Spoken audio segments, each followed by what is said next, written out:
Assalamualaikum warahmatullahi wabarakatuh. Perkenalkan, nama saya Salsabila Salva dari Universitas Medika Dr. Gigi Suherman, Prodi S1 Kebidanan semester 6. Nah, di sini saya akan membahas mengenai aplikasi komponen sistem informasi kesehatan. Yang pertama, di sini ada perangkat keras, yaitu komponen utama dan pertama dari sebuah sistem informasi adalah adanya perangkat keras berupa komputer dan perangkat kabel lainnya. Nah, umumnya itu komponen ini dibangun dengan sistem komputer terdistribusi dengan server pemrosesan paralel. Keberadaan server pemrosesan paralel yang kuat dalam sistem informasi dapat menjangkau integrasi sistem komputer dalam sebuah organisasi. Hal ini yang nantinya berperan secara otomatis untuk proses input data dari komputer pengguna menuju server utama. Oke, lanjut. Ada perangkat lunak komputer. Selain perangkat keras, sebuah organisasi yang ingin membangun sistem informasi memerlukan perangkat lunak atau aplikasi untuk menjalankan pemrosesan secara otomatis. Nah, sistem utama dari sistem informasi itu sendiri berasal dari pengembangan aplikasi ini. Umumnya, perangkat lunak dalam sistem informasi dibagi untuk sistem dan aplikasi. Kemudian, perangkat lunak dalam komputer sistem informasi dapat bertugas untuk mengelola perangkat keras, data program, dan sumber daya sistem lainnya, serta menyediakan sarana bagi pengguna untuk mengontrol penggunaan grafis. Oke, lanjut. Telekomunikasi.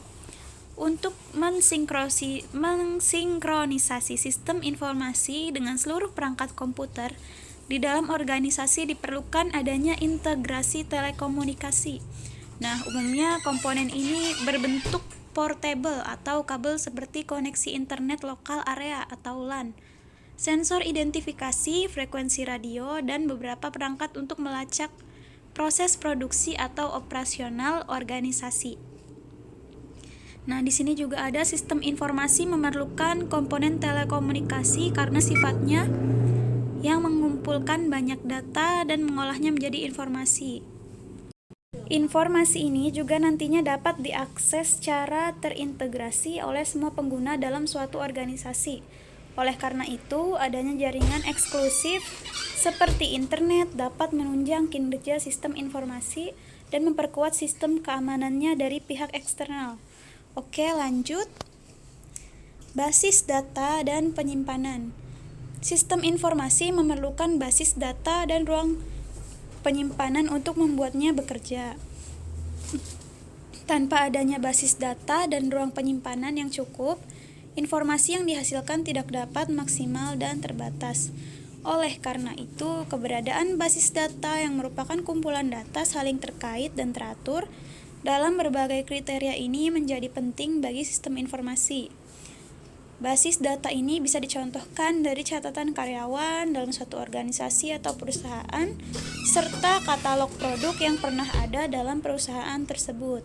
Basis data atau database dapat digunakan untuk mendukung operasional dan fungsi manajemen suatu perusahaan dari waktu ke waktu. Adanya basis data juga atau database dapat digunakan untuk proses evaluasi atas informasi terkini dengan data di masa lampau. Oke, lanjut. Sumber daya manusia dan prosedur. Nah, beberapa sistem informasi digunakan untuk proses otomatisasi produksi atau operasional berbasis data yang kuat. Pemrosesan data ini tentunya memerlukan sumber daya manusia yang cakap sebagai personel teknis dalam pengelolaan sistem informasi.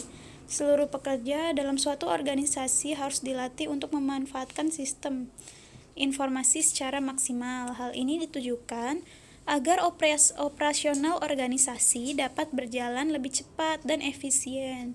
Oleh karena itu, diperlukan pula adanya prosedur penggunaan atau pengoperasian sistem informasi oleh banyak pengguna. Begitu pula nantinya diadakan pula pemeliharaan sistem informasi untuk proses otomatisasi jadwal pengkajian, produksi, manajemen surat, dan lain sebagainya. Oke, sekian dari presentasi yang bisa saya sampaikan. Kurang lebihnya mohon maaf. Wassalamualaikum warahmatullahi wabarakatuh.